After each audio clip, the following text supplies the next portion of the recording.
What is up, guys? It's TheR0ckSpider here, bringing you a project settings, render settings and recording settings for my YouTube videos and what I think the best is. I might not be correct, but this is what I think works, so let's jump straight into it. We're going to go to Fraps first, and when you load up Fraps, it's going to have this. If you want to record, you leave all these basically the same. You don't need to run Fraps at startup unless you want to. I leave Fraps always on top. And this monitor area desktop, DWM, this means if you want to record your desktop like I am now, you have to tick that. If you untick this, it just means you'll only be able to record games and stuff like that, but any internet-based games or anything like through a browser, you can't record, or you can't record your screen like how I am now if you don't have this ticked. So you're going to move on to the FPS tab, and you leave everything the same. You don't really need to change anything. I just leave everything default, unless you want to change the overlay of your recording. Like there, it comes up with like how many frames you're running a second. You can change what corner that goes to. I just leave it at the top left, depending on what game I play. We're going to go to the movies. This is the main tab.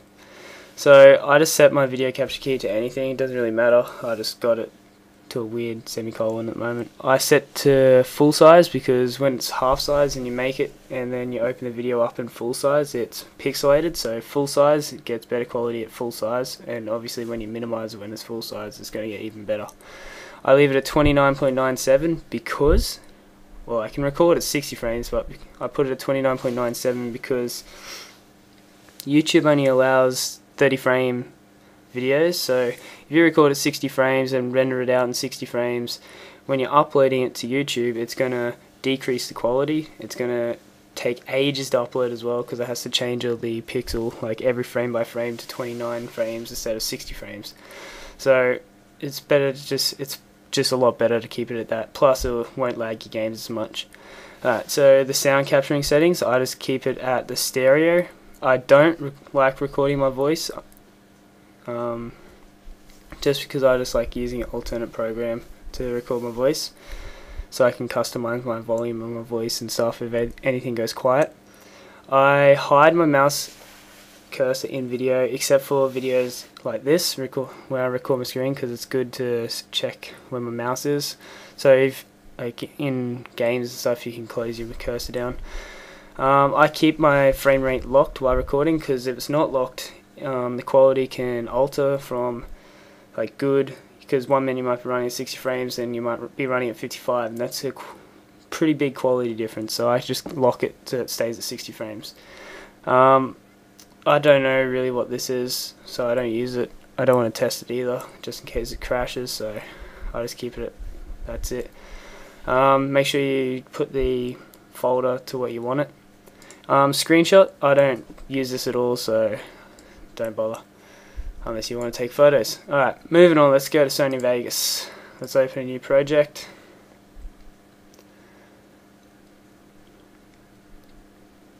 The first thing you want to do is you go File, New. It's going to come up with a new project tab, and what you want to do, you want to go down to the template drop down menu, and you're gonna find all these weird ones. You want to scroll down till you see HD 1080p by 60i. It's 1920 by 1080, and it's 29.97 frames. So that automatically sets it to like a good full screen quality and 29 frames. So it's matching your video you recorded at, so it doesn't have to change the settings when it drags it into Sony Vegas. You want to leave everything the same, like upper field, you got to leave that. You don't really need any of them. You want to keep the pixel aspect ratio to square, none of these, because it just makes your video render out weird. Frame rate, make sure it's at 29, so you can go all the way to double, but YouTube only allows 30 frames. You don't need a 3D mode, because anyone that uploads video game content doesn't need a 3D mode. Pixel format, you leave it at 8, because when you do 32-bit full floating point video levels and full range, it gets weird like glitchiness through the screen. Full resolution rendering quality, you want to make it best, because when it renders out you want it to be the best quality possible. Motion blur, keep it at Gaussian or whatever, Gaussian. I tried everything else, but I don't see any difference, so I just leave it there. Alright, De-Antilance method, I just leave it as none. I haven't tried anything else. Audio, you can set it to whatever you want. I just keep it default because the audio doesn't matter as much. And that's about it. So you're going to go to, before you do that, you want to hit save template, and you want to go to start all new projects with these settings. And then it's going to open up to a screen similar to this. Usually it has one more box in here, but I close it down because I don't use it at all. I only use the preview, and I use the effects tab and the video and audio tracks. Alright, so I'm going to drag a video in. I just drag a COD4 video in. It's gonna, in Sony Vegas Pro 12, it's gonna ask you to match these settings. Just hit no. And so here we got the clip. I'll turn this down so you don't have to hear the sound. So we got the clip, and what you're gonna find, I'll see if I can. Usually, oh no, because I've recorded 29. I don't know, usually you get like a whole heap of blurriness when you record with Xbox. With PC it's a lot different, but when you record with Xbox you get all this like motion blur, like near the guns and stuff. The first thing you want to do when you drag the clip in, before you split it and cut it up or anything like that, you hit you right click on the track, go down to switches, switches, and usually you go disable resample, but for PC it doesn't have it. Oh no, there it is. I was clicking on the audio track. Yeah, you go switches and move down to disable resample, and what this does, it basically gets rid of any blur on the screen, like any motion blur on the screen, so it makes it like smoother to watch. This is essential to have because it's better to watch a video cleanly instead of having all this like blurriness come around. Alright, so there's the first basic setting. So usually this clip here would be all blurry, but it's smooth. The next thing you want to do is you want to go to your video effects tab, and you're going to add some basic, just basic effects that will help the quality of the picture.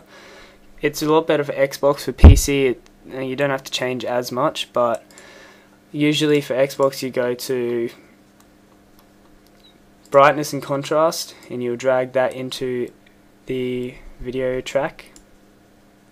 It's going to come up with this box here, and all you basically do is just make it a little bit darker, make the contrast look a bit better, and just make it so it's not too dark. Just click around. See, that looks a little bit better. I'll do a preview, hold up. You can't really tell much difference at the moment.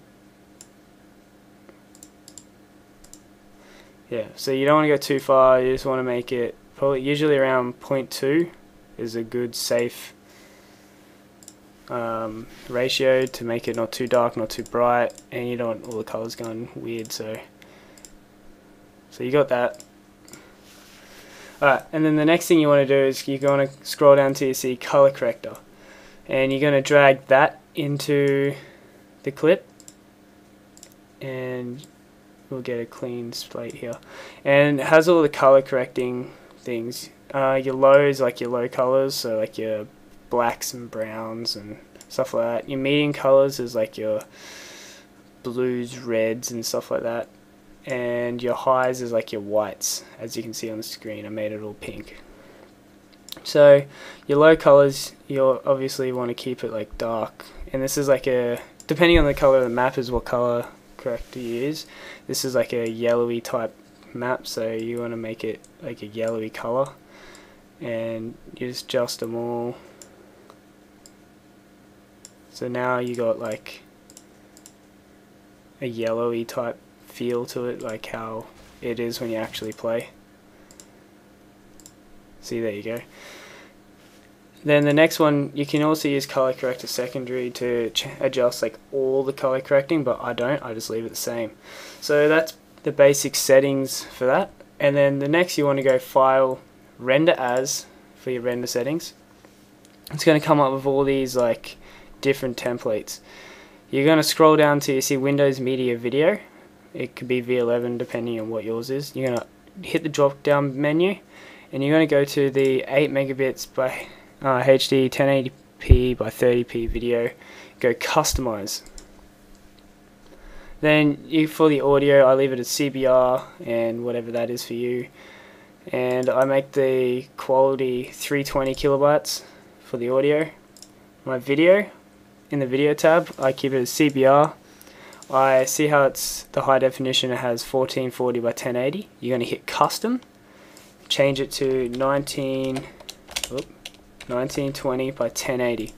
Change the pixel aspect ratio to square, because HD just makes it look funny. Make sure the frame rate's at 29, because that's what YouTube likes. And then the video smoothness, you got to drag this all the way to sharpest. Then you're going to go to bitrate. See internet LAN, you're going to change this to 16. This will increase the size of your render file, but the full screen mode, it will be a lot better quality. Then you're going to go to the project tab, and you're going to go video rendering quality and make it best. So that's basically all you have to do in the render settings, and then make sure you save this to whatever you want. So just rename and go YouTube quality, boom, boom, and that's all done.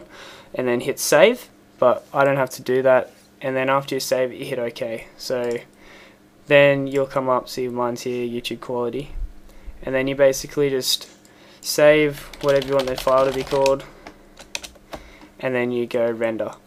Anyway, that's my basic editing and render and record settings, so hopefully you enjoyed. Anyway, this is TheR0ckSpider out.